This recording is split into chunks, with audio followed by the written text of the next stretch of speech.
Smith. Mr. Bill. You're there. I know you are. He's muted. Oh, he's muted. Oops. See, I'm not the only one who has that problem.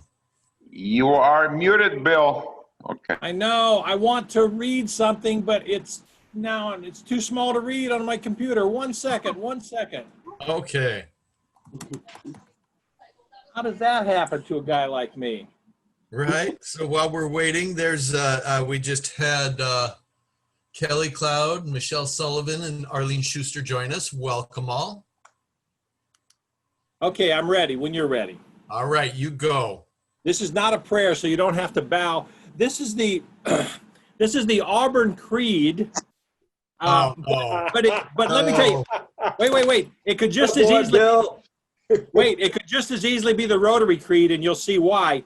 But the story behind it, it was written by Auburn's very first football coach in 1943. It was carried into battle at landing at Normandy by Shug Jordan, who later became an Auburn coach. He carried this as he landed on the beaches of Normandy. So it has a little meaning. Now, here it goes. I believe that this is a practical world and that I can count only on what I earn. Therefore, I believe in work, hard work. I believe in education, which gives me the knowledge to work wisely and trains my mind and my hands to work skillfully. I believe in honesty and truthfulness, without which I cannot win the respect and confidence of my fellow men and women. I believe in a sound mind and a sound body and a spirit that is not afraid, and in clean sports that develop these qualities. I believe in obedience to law because it protects the rights of all. I believe in the human touch, which cultivates sympathy with my fellow men and mutual helpfulness and brings happiness for all. I believe in my country because it's a land of freedom and because it's my own home, and that I can best serve that country by doing justly, loving mercy, and walking humbly with my God. And because Auburn men and women and Rotarian men and women believe these things, I believe in Auburn and Rotary and love it. Amen. War Eagle. Amen. And Ohio State. Right.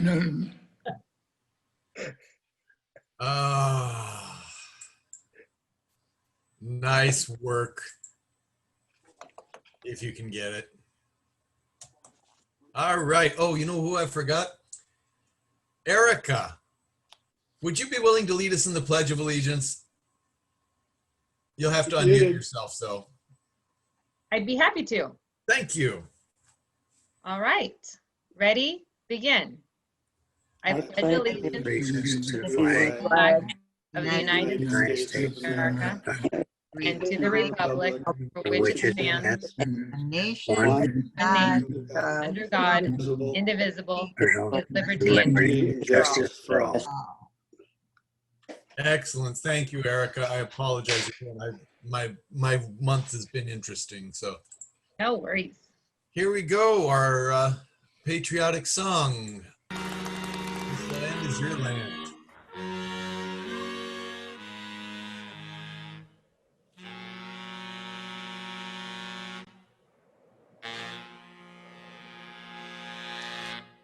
This land is your land.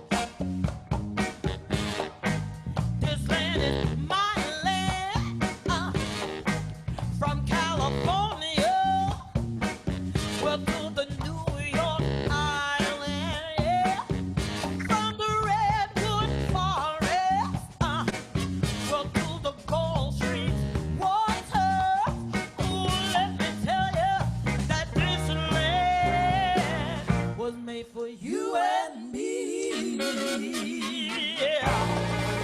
As I was walking down that ribbon of a highway, you know now I saw above me, yes I did, that endless skyway. You know now I saw below me that golden valley, and I said to myself, if this land was made for you and me. Yeah. So wait a minute. Wow, I'm still walking on. And they tried to stop me. Yeah. They put up a big old sign. sign that red, just sign it red, private property. Well, but I looked around on the backside, and on the backside, it read nothing.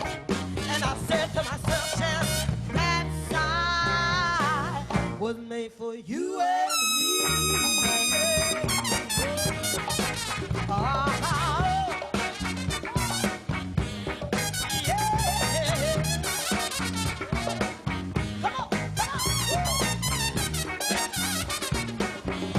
One bright sunny morning, wow, in the shadow of the steeple, it was down by the welfare office, yeah.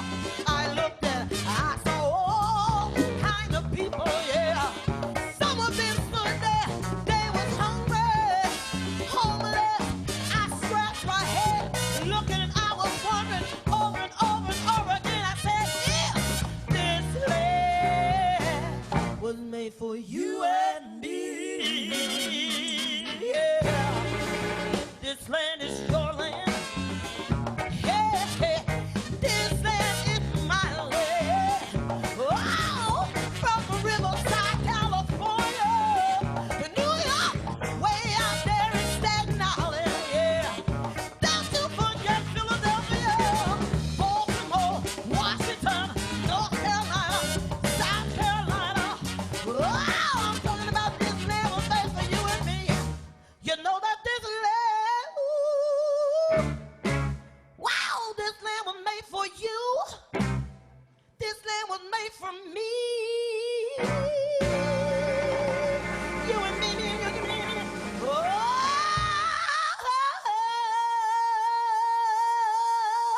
Oh, this land was made for you and me. Yeah, yeah, yeah. Wow. Thank you. Very good, Andrew. Oh, thank you. Welcome everyone to our Zoom Escondido Rotary Club. We have several guests and several visiting Rotarians. So let's start with our guests. Dr. Moyer, you have guests to introduce. Yes, I do.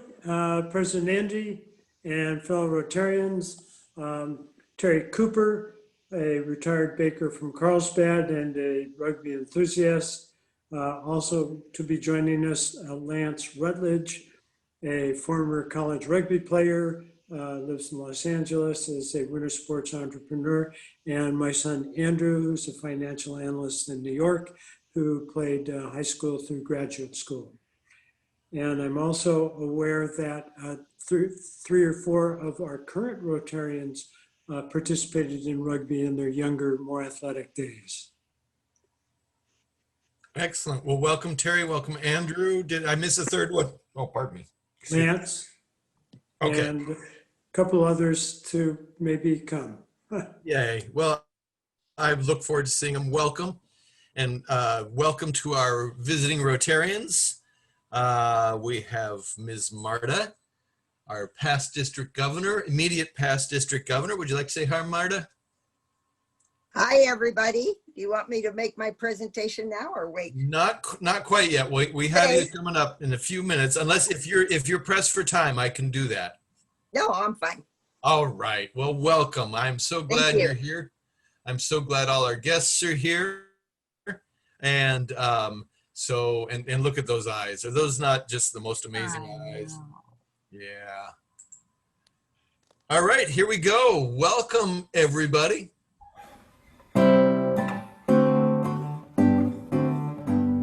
Howdy, we're glad to have you here. Welcome. Welcome. We sing it loud and clear. Relax, enjoy the program, and when you come back to see us again.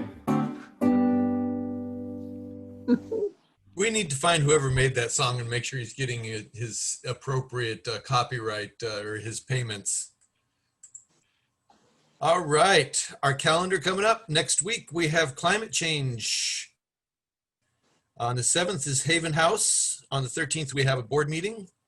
On the 13th, Joanne Axelrod. I'm not quite sure what the subject is. Dara knows, and I haven't looked at the list yet. Then on the 20th, we have Money Made Easy with Keith Rickenbacker. On the 21st, a Haven House again. On the 27th, we're going to have a tribute program. And on the 3rd, we will have Solutions for Change presenting. Do we have any member moments? All right, hearing none, and I'm not aware of any. Let's move on to our In the Wild, Miss Christine. Hi, good morning, Rotarians. Good afternoon. Just a reminder that this is the way we are kind of connecting with each other and seeing what each of us is up to. And you don't have to post on Facebook for that to happen. You can just, send me a note, send me a picture of what's happening with you and your family and what you're doing out in the wild. This is Paulette Donnellan and little grand doggy. So they were working on a fundraising event. Monarch San Diego Monarch Schools for the Homeless. Yay. Next one, our good friend Greg Anglia from Interfaith Services was working at the Homeless Veteran Initiative free car wash at Village Church. So we're grateful for Greg and everyone who works with Interfaith Services. And we're proud he's a member of our club. Yes, and we're proud he's in our club. 2 more Rotarians, Mayor McNamara and Dara. They attended the National POW MIA event at the American Legion this past week and released balloons in remembrance of those still unaccounted for. So good to see them out in the wild also. That's wonderful. Thank you so much, Christine. I know how hard you work on that since I've been here for a while. No, it's fun. But thank you. You're welcome. All right. Keith and Chirito, would you like to speak out about reach out but don't touch? Someone? Someone. Oh, someone. Yes. Well, thank you, President Andrew. I had a quick announcement to make. I want to say that I think Andrew is doing a really fine job of keeping these meetings going, and we're very fortunate to have him doing these virtual meetings. It's a difficult task, so thank you, Andrew. I think we should send them all a little love. No? Yay! Your $20 is in the mail. All right, thanks. It was 25, by the way. Oh. With that being said, I'm just looking now, we have 47 participants on this meeting, but we have 112 members in our club. So that means 60% of our members aren't here each week. No? And I think probably most of you know, you should have all received your roster by now. So Chirito and I had a chance to talk to a lot of our members over the last couple of weeks. And one thing that we discovered is we were really happy to see a lot of those members that we haven't seen in a long time or talked to them. And I think it was kind of mutual. They were really glad to hear from someone and so anxious to talk to someone, talk to us, talk to a club member, that many of them didn't want to stop talking. So that got us thinking that maybe we should be reaching out to a lot of our members that aren't here every week. And so we're starting an outreach committee. We're going to start with the attendance that Ron Smith is putting together. And see who hasn't attended our weekly meetings and give them a phone call, go and see them, but don't touch, or send them a card or something. Just keep them connected to Rotary and to us. So if anybody is interested in helping out with that or has some ideas on how we might make that go, give Chirito a call, shoot us an email. I want to thank Dollar Bill Smith, who already stepped up and said he would like to help. So anyone else interested in reaching out to some of our fellow members, let us know. Thank you, President Andrew. Oh, thank you for doing that. It is a brilliant idea, and I appreciate the hard work. And yeah, I can think of several people that I've tried calling, and for some reason they don't take my phone calls. I don't know why. All right. So yes, I'm going to just encourage everyone. If everyone takes one person, that would even make it faster. If everyone gets 2 people and we double up, that makes it even better. Let us know. We'll coordinate the campaign and look at our attendance roster. Exactly. So it's the last meeting of September. And that means Rotarian of the Month. And the first few months I was kind of sneaky, and I had people talk about their the service that they did on the last day of the month, and I chose them for that day specifically so that I could award them. This month I actually have the Rotarian of the Month has already talked to us about the service that they do, and it's amazing. And every 2 weeks, she has people come to her home, make food. She takes it out to Interfaith, to Haven House, and she does this every month, and she organizes this. And I cannot imagine the amount of time that she's taking to actually run this. But the September Rotarian of the Month is Miss Kelly Cloud. Yay. So Kelly, thank you so much for letting me know you didn't get the link, because I definitely wanted you here today. You want to say anything? Thank you. Oh, just thank you very much. And again, anyone who wants to try and do this and, you know, get out there, I'd love to have newcomers, absolutely. But it's something near and dear to my heart, and I hope to, you know, like I said, get more people involved, because I think you guys will all enjoy it very much. So thank you very much. Brilliant. All right. Hey, Marta. Yes, sir. This is your moment to shine. Awesome. Well, thank you very much for inviting me, and so happy to see all of you and your fellowship with your club. I am honored to present your club with the 2019-2020 Rotary Citation. This is the most significant award a Rotary club can achieve. And the Rotary Citation, awarded by Rotary International, helps ensure that clubs are strong in several core areas during the Rotary year. So I would like to recognize President Jan Jones, her board of directors, her committee chairs, the membership, and all of you for your many accomplishments. All of this you achieved during a year that had a very challenging fourth quarter. And here you are meeting on Zoom and moving along. Your club demonstrated a commitment to achieving your goals in the Uniting People category with your membership retention and growth, supporting youth programs which help strengthen Rotary and your club's future. Your club also achieve the required goals in the taking action category with the service projects in your local and global communities, and of course, your generous support of the Rotary Foundation. In addition to receiving the 2019-2020 citation, your club was awarded the Platinum Presidential Distinction Award by achieving goals following our theme, Rotary Connects the World. This was done by connecting with leaders, with family, with professionals, and your community. So congratulations, Jan, your team, all of you, and thank you for being Rotarians dedicated to service, to fellowship, and of course, to having fun. You are truly ordinary people doing the extraordinary and changing lives. And you also did it with love, compassion, and joy. So thank you. And congratulations, Jan. You did a great job. Oh, no. Thank you, Marta. I wanted to thank you so much. You led this district in a very challenging year, and you did a fabulous job of keeping people motivated and helping with ideas. But I also want to say, I did nothing. This club is amazing. And I just want to say thank you to all of the club members for everything that you do each and every day. This award just is typical of who you are as people and as community members. So I just want to say thank you so much on behalf of all of our club. We really appreciate the recognition.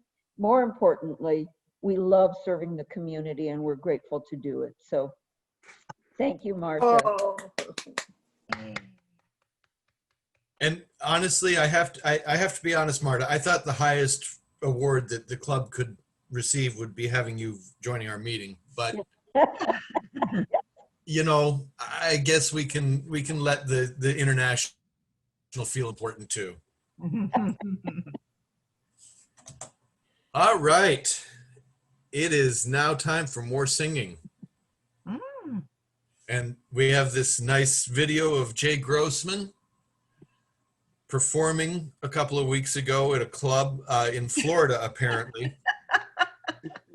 Might have been Nashville, Tennessee, but I think it's Florida. So, Jay, the King Grossman, would you? Will you mute everybody except me? I will mute everybody, but you have to mute yourself, unmute yourself. I'm okay. All right, I'm okay now. Ready? All right. All right, here we go. If you like to watch sports of all different sorts, then you should give rugby a try. There's strapping young lads who don't wear pads, and Guy Hagen will tell us why. So let's relax today and learn how teams can play this interesting game without much fame. We're all here to hear what you say. Very nice. That's it. Yes. Outstanding. Very good. So, Dr. Moyer is up to introduce our program, Mr. Guy Hagen, who is the executive director of the SD Legion. I'm going to stop sharing and have... Thank you. There you go. Thanks, President Andrew. Welcome, fellow Rotarians. It's a great pleasure to introduce today's guest. Guy is the COO of the San Diego Legion, which is San Diego's professional rugby team, a charter member of so-called Major League Rugby. Legion is one of the original members of MLR and San Diego's most successful sports franchise. They played in the league championship matches the first 2 years of league existence and was undefeated in the COVID-shortened 2020 season. Guy began playing rugby in 1990. He began coaching youth rugby in 2006 and assumed his position with the Legion in 2018. He previously spent over 20 years in biotech and pharmaceutical research. He received a master's degree in biology from Truman State. He is a passionate supporter of youth rugby and dedicated to growing the local rugby infrastructure.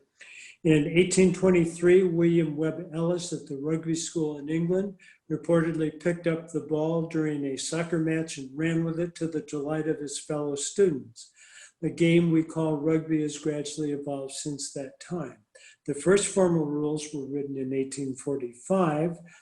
The US college football games in the early 1900s, if you see a picture like of the Harvard-Yale game, they were actually playing rugby as rugby was played at that time. It was an Olympic sport 4 times in the early 1900s, with the US winning twice in the 1920s. A rugby variant, 7 men on a side, was contested in the Rio de Janeiro Olympics in this century. So it's a great pleasure to welcome Guy. Just one other thought, if today's presentation gets your interest, Wikipedia has a very comprehensive and very well-written coverage of the sport. Thank you. All right. Well, thank you, Doug, for the introduction. That's a tough act to follow with the song as well. As Doug mentioned, my name is Guy Hagen. I'm with the San Diego Legion, which is a professional rugby team here in town. I also run our community foundation, which is focused on youth outreach into our communities. And I'm also involved with the league as a whole as the director of youth development, which is coordinating the efforts of the 13 teams, the local youth programming in those areas. And we're rolling out some programming that's going to go nationwide to really get as many kids playing rugby as we can. For those of you who don't know, rugby is very inclusive. It's the most inclusive sport I've ever played in my life, which is why I think everybody who plays it falls in love with it. And as Doug mentioned, those of you who have played tend to stay involved as we stop becoming players and becoming coaches, or in the story we heard, touch judges. It's a sport that really welcomes everybody, men and women of all nationalities, all colors and creeds. It doesn't matter if you're tall and big or small and fast or slow. It doesn't matter, because there's a spot on the field for everybody, which is really unique in sports. The kids that haven't quite hit puberty yet and might feel a little self-conscious, there's a perfect spot for them on the field. It's very welcoming. And to see the kids kind of come out of their shells is really why when you get into the youth side of things, it kind of grabs onto you for the rest of your life. So I'm honored to be here. I'm honored to introduce everybody to the game and give some background of the Legion in rugby in general and rugby in San Diego. So I will now attempt to share my screen with everybody. Please let me know if you can see my screen.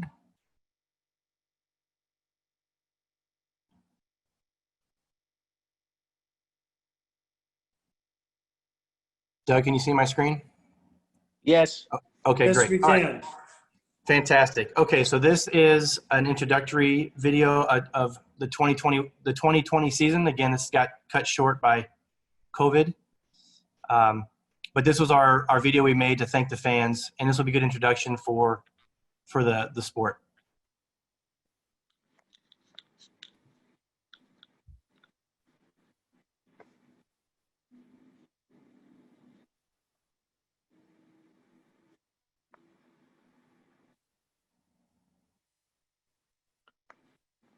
No sound. Okay. Can't hear.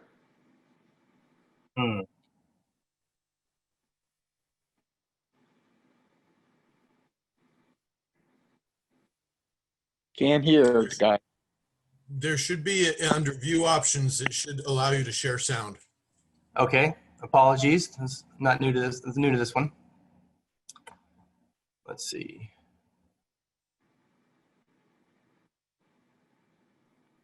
Oh, there we go. Let's try this again. You hear that? Yeah. Okay, great.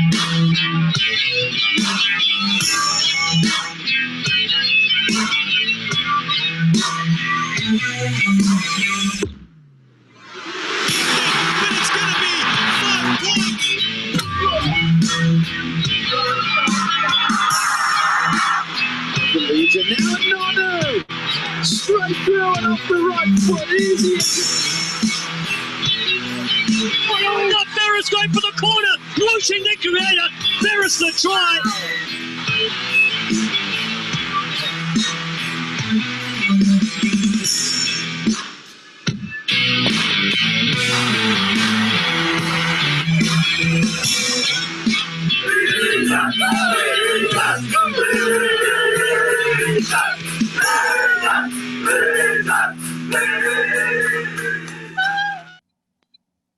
All right. So as you can tell, it's a pretty fascinating game. The guys come from all corners of the world. We have South Africans. And, oh.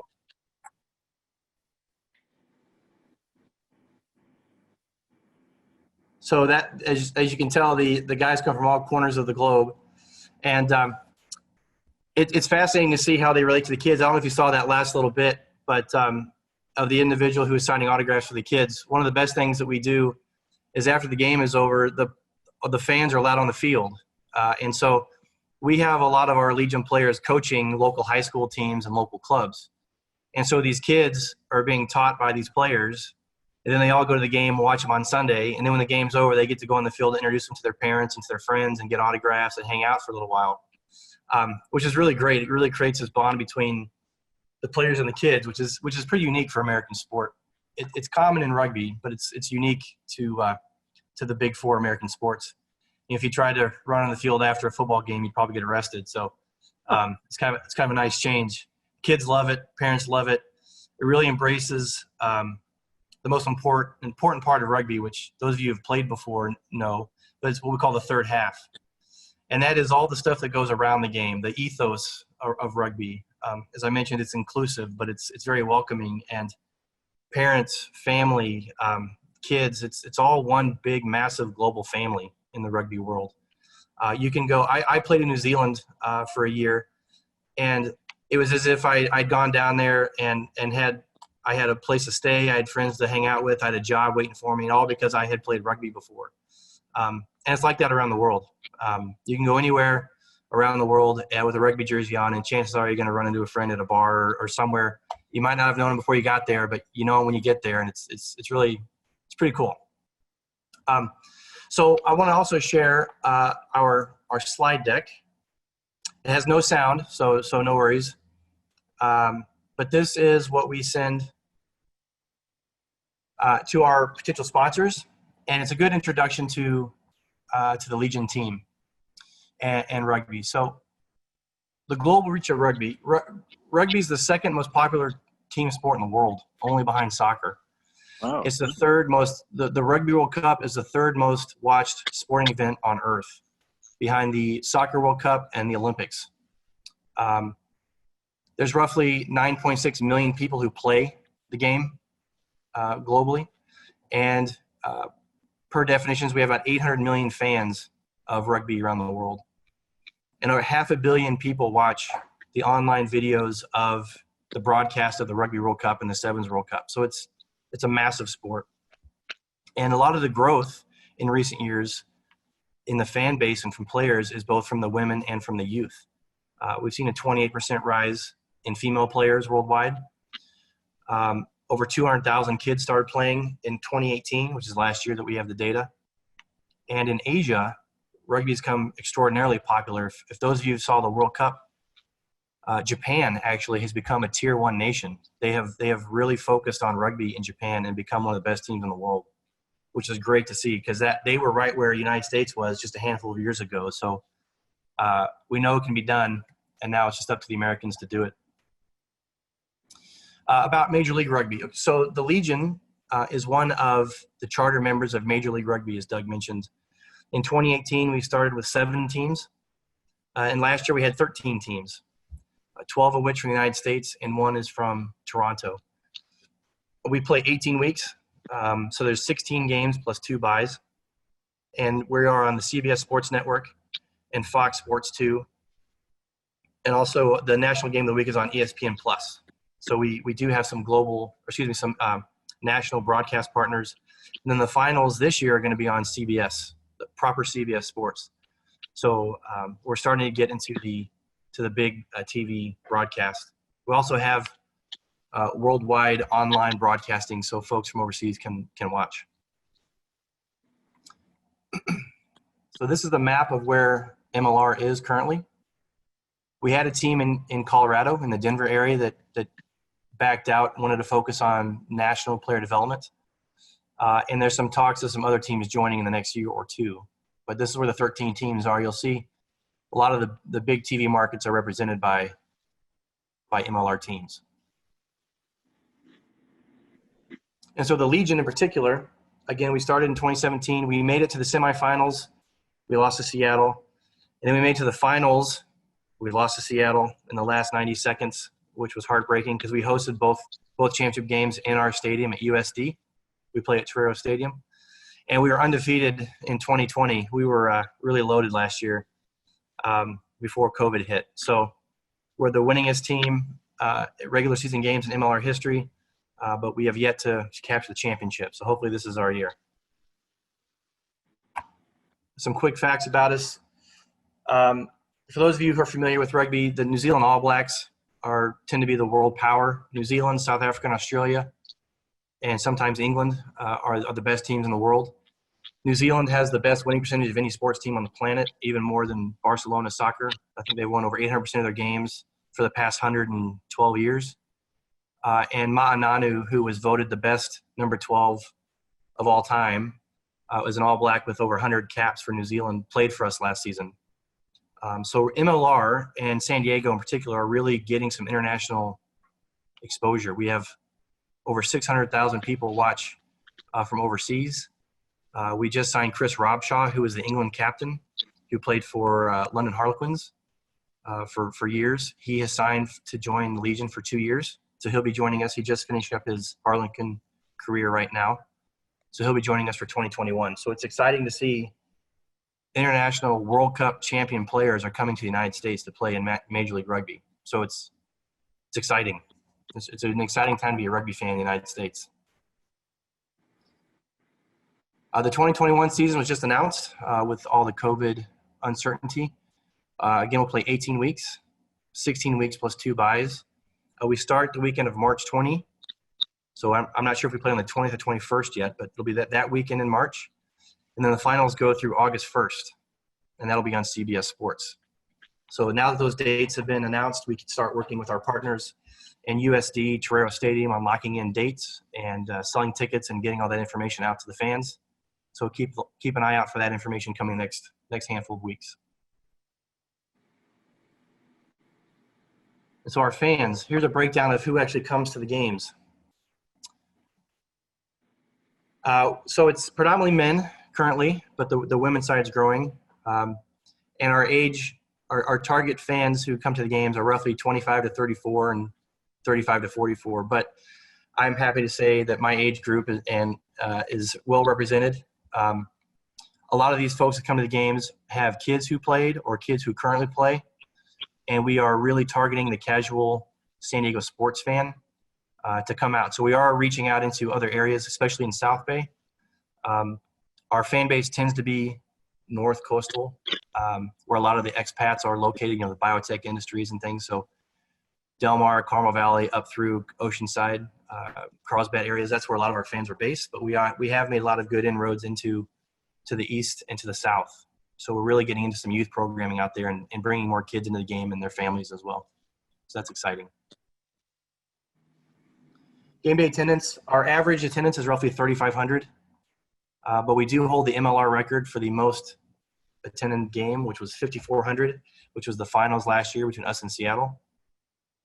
Last year we had a little over 28,000 folks come through the gates, and we're projecting hopefully around 47,000 will come to 2021 games. There'll be 8 home games, so hopefully we'll increase the numbers. Our TV viewership, again, Fox 5 San Diego is our home base on TV. Roughly over 8,000 households watch each game on Fox 5. Nationally, it's Fox Sports 2, CBS Sports Network, and ESPN+. And usually we have about over 600,000 fans watch each game that's on the national broadcast. And then internationally, we have Facebook and YouTube channels, and 62,000 folks plus watch those from overseas. So it's got a lot of eyeballs on the sport. What we're hoping is to tap into the casual American sports fan and really get them to come to a game, see the sport, see the fans, see the ethos, see the camaraderie and the friendship that's in the stands.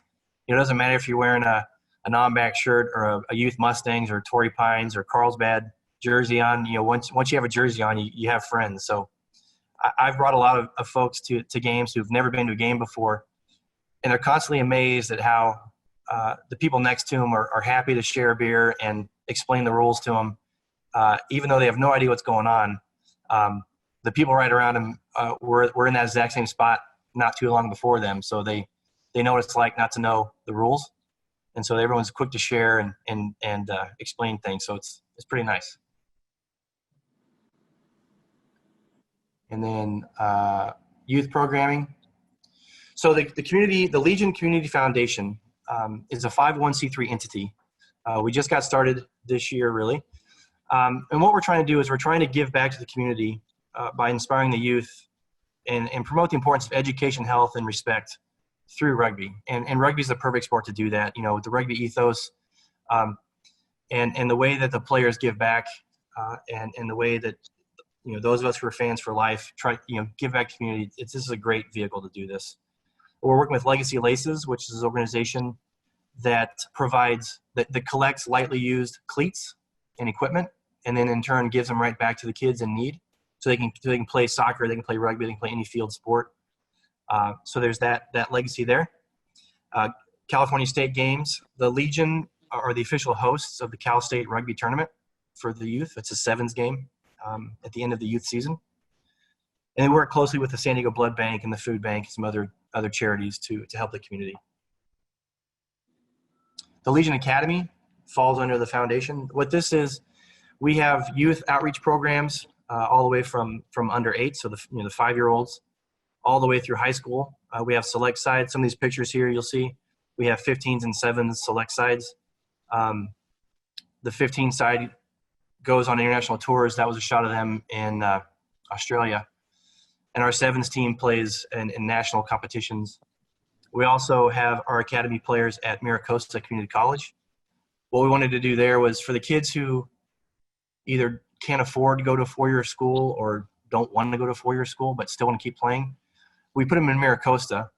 And what that does is it forces them to continue their education.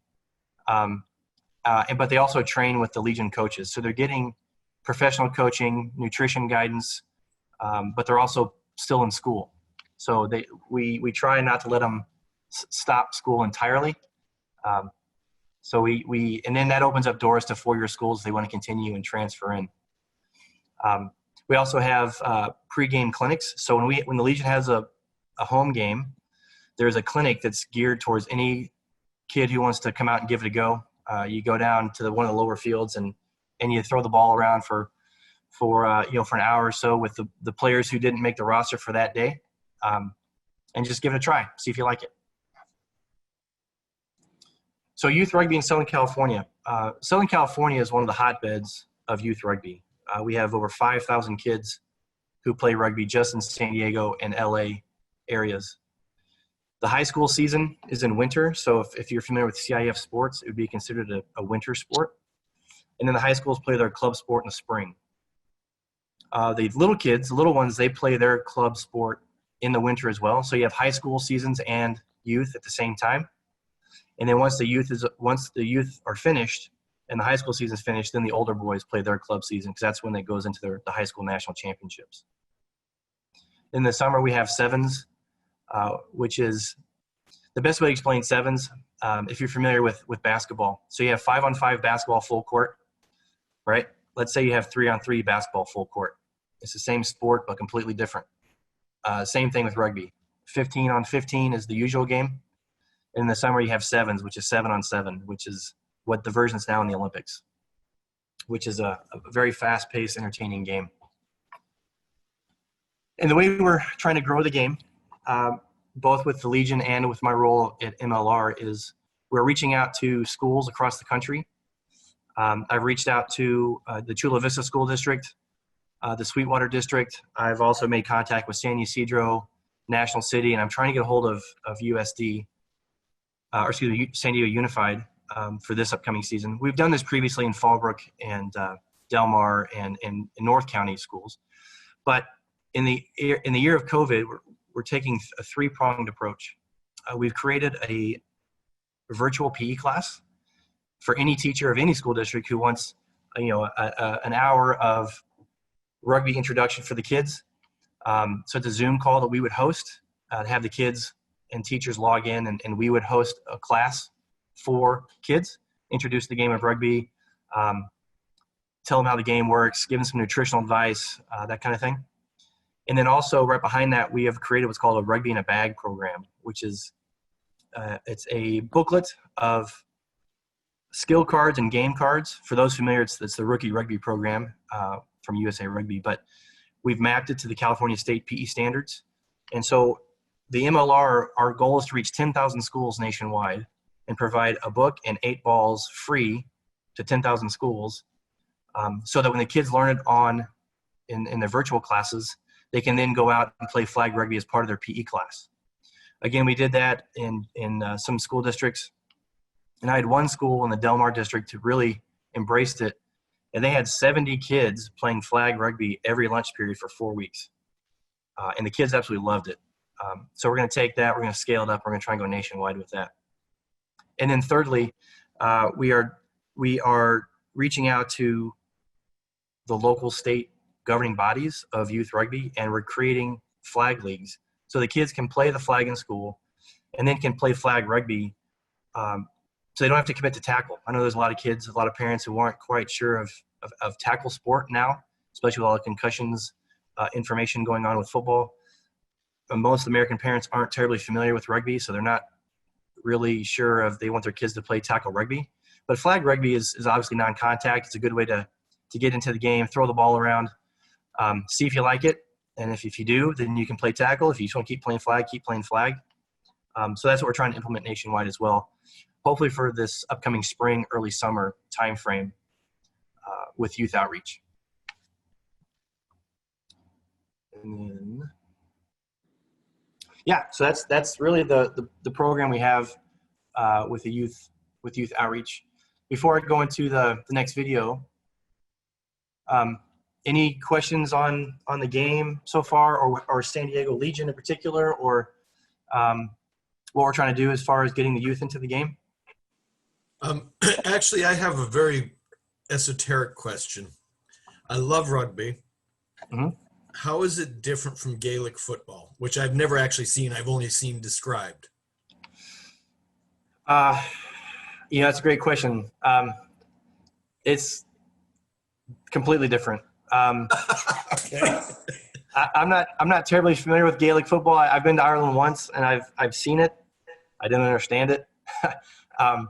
But there's a lot of different football codes, they call it. So there's Australian rules football, there's soccer, there's rugby sevens, there's rugby league. There's all kinds of different variations of football, and some of them look similar and some look completely different. And that's one of the ones that looks completely different. I couldn't explain it to you if I tried. Okay. No worries. Yeah. Guy? Yes, sir. 5 minutes, real quick. You mentioned safety and injuries. There have been some studies looking at in high school and college football versus rugby, and the incidence, particularly of serious injuries, is significantly less in rugby, and you don't have particularly the ripping up knees and kind of things that happens when you get two 300-pounders flying into each other from a yard apart, and right, and the game tackling, and that's a great. And you don't lead with. You might emphasize that you're taught in rugby tackles you do not lead with your head, so the head and neck injuries are much less. Yeah, and those are great points. And what a lot of the casual American sports fans don't understand when they see rugby, because it looks very similar to football in regards to contact, but rugby is actually a sport of evasion. You don't want to run into the person. You want to run not away from, but you want to go into the space. You attack the space. You don't attack the player. So in football, you're going to run a play. You're going to run through the A gap no matter what's in front of you. But in rugby, you actually read the defense and you attack the space. And as Doug mentioned, tackling, the way you tackle is completely different.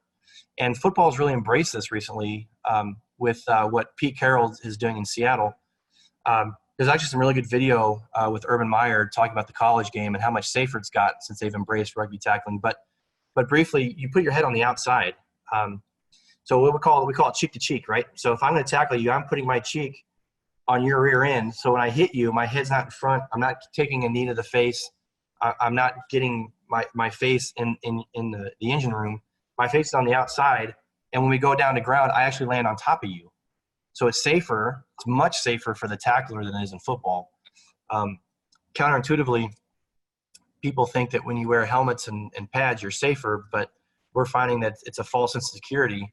You're flying at 100 miles an hour trying to blast somebody, and that really, really, really hurts when you don't have a helmet on. So you might do that once. You'll never do it again. It's really quick, a way to learn how to tackle shoulders, wrap the arms, and take them to ground, as opposed to just trying to hit somebody as hard as you can. And so rugby is actually surprisingly safer in that regard if it's taught well and played as it's meant to. But I always tell people, you can always tell a high school football player is playing his first rugby game, because he'll go flying in like crazy and make a big hit and then realize that hurts. So, but it's a great sport. But so I got 5 minutes left. So let me show you one more video. It's the top 5 tries of the season. And I will share my sound. Yep. So this is the 5 tries from this past season, the COVID shortened season. and you'll kind of show how you attack space. This is a great example. Some of these are great examples of how you attack the space between the players and not the players themselves.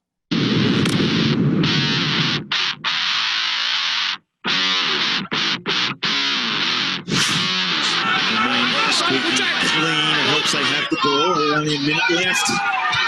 Put the drinks on them. 1 minute left for the sin binner to return. They need to hold on. Ferris. Audsley. Dummy fools no one, and Bastero comes in to add his way. Tries to rip the ball. No good feet. Hold on to that. High ball, Burton regains. Little on Nasanganga. He's got some pace as well. Looks for support. He finds it Inferno. He doesn't need to throw another pass because he finishes it off.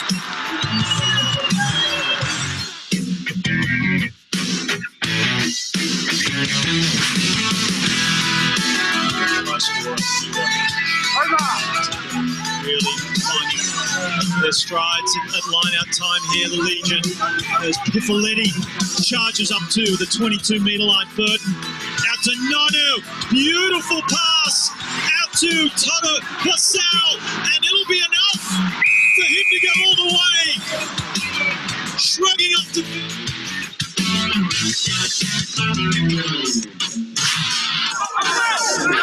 The Raptors now have another attempt at that line-out move. Once again, unable to capitalise and turn it over. So the Legion looking strong. Plenty of numbers. Straight through from the pass behind. Back on the inside to Nonu, and Augsburger might get another. He sends it back to Duplessis. Returns the favour of the Trident ball. JP Duplessis scores for the Legion. And they are racing away with this game.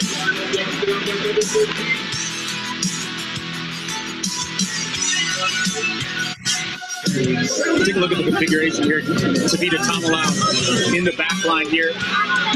Here come the Legion, plenty of space. Missed pass out wide allows the Raptors defense to drift across. Over the final man, it makes some yards though. The Legion. Augsburger digs in. Burton. Nonu comes in, fires a flat pass out to Toto Wasau. Dangerously close to the sideline, manages to stay in. Mahoney with the dummy and go. Augsburger. Burton puts it behind again, that second wave attack feature of the Legion's backline offense, and Audsley finds his way through. How did he do that? Dylan Audsley threads the needle and scores the try for the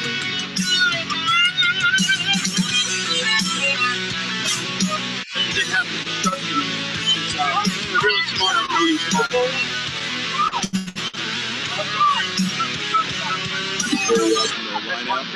Looks like it's stagnating a bit here, Ian.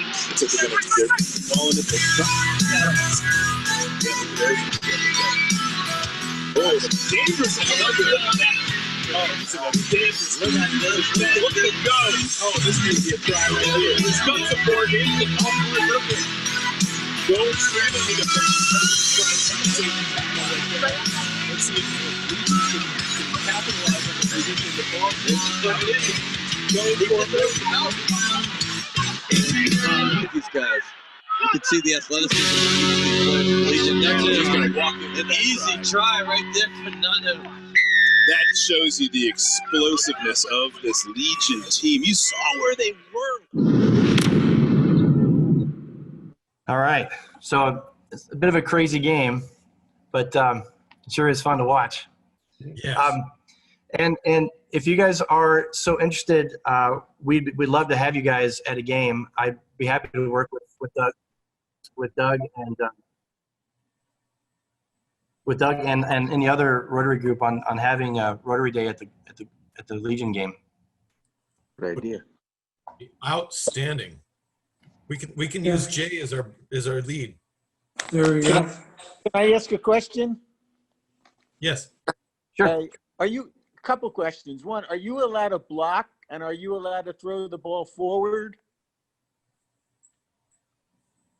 Great questions. No and no. So you cannot block and you cannot throw the ball forward. You can kick it forward, but that's actually, I know we're running out of time and I can talk about this for hours and hours, but so rugby came from soccer. As Doug mentioned the story about William Webb Ellis picking up the ball up and running with the ball.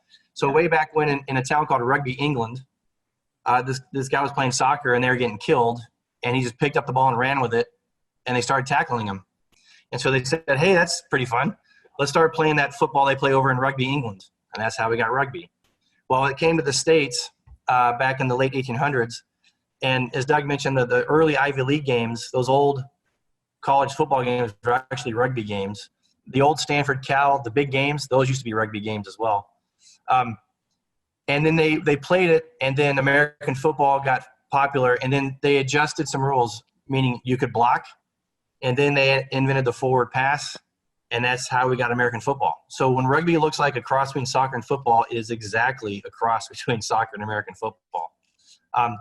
But there's some things that, like the word touchdown is actually a rugby term.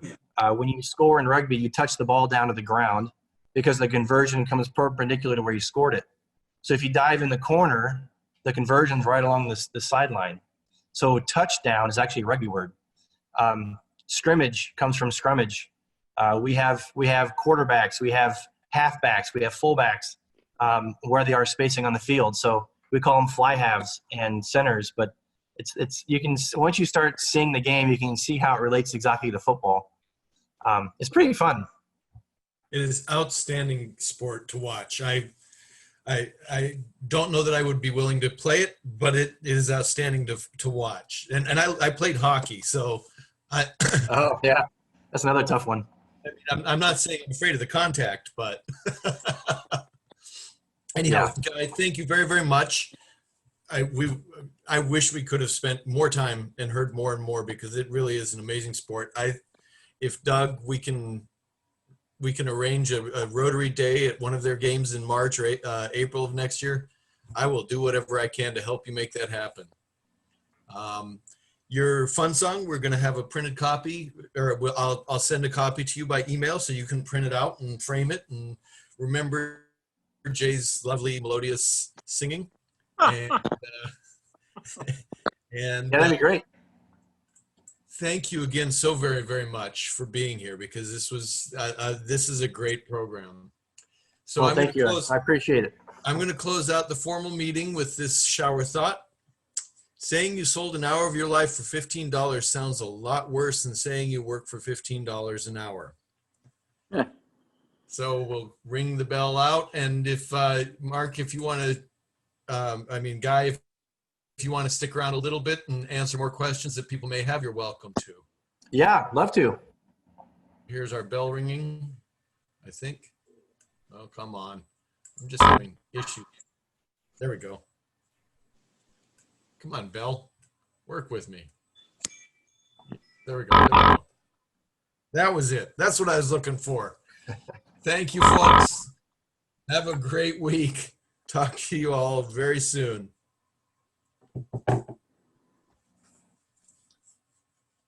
Bye, everyone. Bye-bye. Bye. Bye.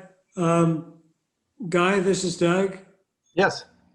I'll be in touch with Nikki about setting something up. Okay. Yeah.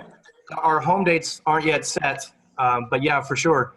Yeah, I talked to your colleagues at the Torrey Pines Rotary as well, and they, I'm not sure how it works between different groups or if there's a council that sits above the groups, but yeah, we'd love to have you guys out. It'd be great to introduce you guys to the sport, and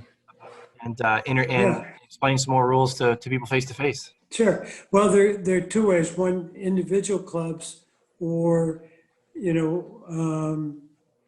can contact Torrey Pines and maybe throw it open to get a wider net. Yeah.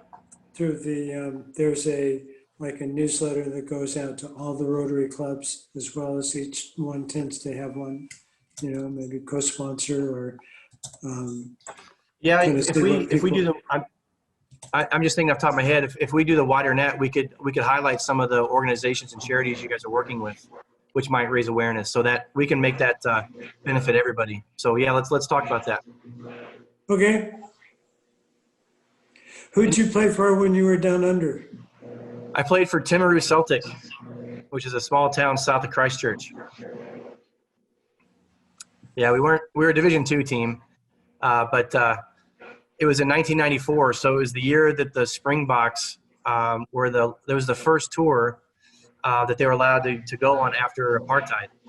So I got to see the very first Springbok tour, and I got to see John Olomu's very first game as an All Black. You guys are familiar with John Olomu, which was awesome. He was 18. He was younger than I was. Wow. Yeah, it's crazy. That would be brilliant. That would be so. Yeah. And it's, it's fun what Guy kind of touched on. Most sports, you beat the crap out of each other, or the whole idea is win, and then, you turn your back on the opponents and you walk off the field. They go one way, you go the other. Rugby, more typically, everybody gets together and let's go have a beer and talk about how great we were. Yeah. And after the Legion games, actually both teams, if you're familiar with the campus at USD, we play in Torero Stadium, and that's right by the Jenny Craig Pavilion, right?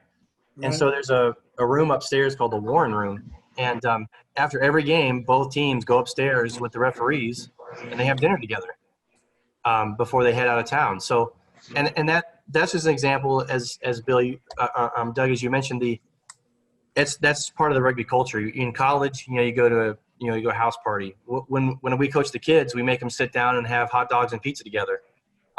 Even now, so it's a really great culture to get into. Do you know? And I'm sure, actually, I'm pretty sure I know the answer to this. You know Ruben Spilkin? Yeah. Okay. Is he involved with your group down at the? I know he used to put on clinics and coach teams down at the 8 to 12 level. Yeah, so I worked with Ruben. I used to be involved with another team. He's with the Dragons. I was with the Mustangs, and so we're brother clubs basically. We know each other for years and years and years. But yeah, so when we do the youth outreach, we reach out to groups like the Dragons, and that's where Ruben and his guys get involved. So we basically support them and what they're trying to do for the kids down there. That's a good program. Yeah, yeah. Let's see. Doug Moyer, this is Rick. Are you still involved with Rugby of San Pasquale High?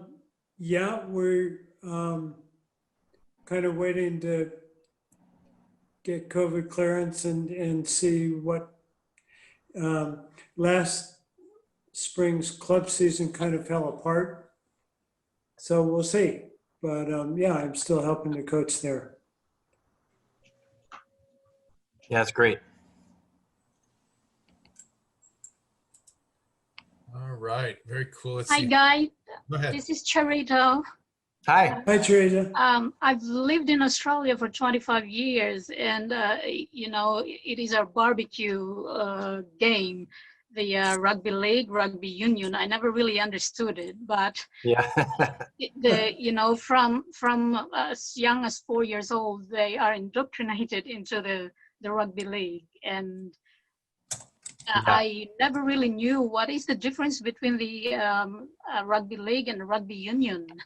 Would you know? That's a great question. So historically, rugby union, the 15 on side, has been the traditional game that you hear about forever. It's always been, up until the mid 90s, it was always amateur. So the mighty All Blacks, the mighty Welsh, the English, they would play rugby on an international stage and be the best on the planet at it. They didn't get any money for it. They had to go back to their bank jobs, or the Welsh, they had to go back to the coal mines after the game was over. So what they did in Scotland was they wanted to make it professional. And the World Rugby, which was called the IRB at the time, wouldn't allow it. And so they broke off and started a new game called Rugby League. So that's the first difference. It's the first real professional rugby sport, if you will. It's different numbers. I think there's 12 on the field. But as you saw in those videos, rugby union is very free flowing. You get tackled, you release the ball, you pick it up, you keep going. In rugby union, it's in that regard, it's more like American football, where you basically smash into somebody, you get tackled, and then the defense backs off, and you recycle and you attack again. So it's a different style of play. It's not when a guy gets tackled and you have the big guys come over the top for the ruck and secure ball and what you just saw in those videos. It's more of a one-on-one collision tackle, and then the guy pops up, kicks the ball between his feet, and away they go again. It's an exciting game, but it's usually the rugby league are the big, strong linebacker types, and rugby union has all shapes and sizes. That's a very brief summary. Yeah. Thank you. I think you'll get all excited to watch it again. Yeah. We'd love to have you at the game. Thank you. All right. I actually have got to move on and get some more work done here today. So I'm going to go ahead and shut down. Again, Guy, thank you so very much. I can't wait to come out and cheer you on next spring. Yeah, it was a pleasure. Bye. Thank you for having me. Thanks again, Guy. Yeah, it was a pleasure. Thank you all. Thank you. Bye, Have a good day. everyone. Bye. Bye. Doc, pick me a ticket up.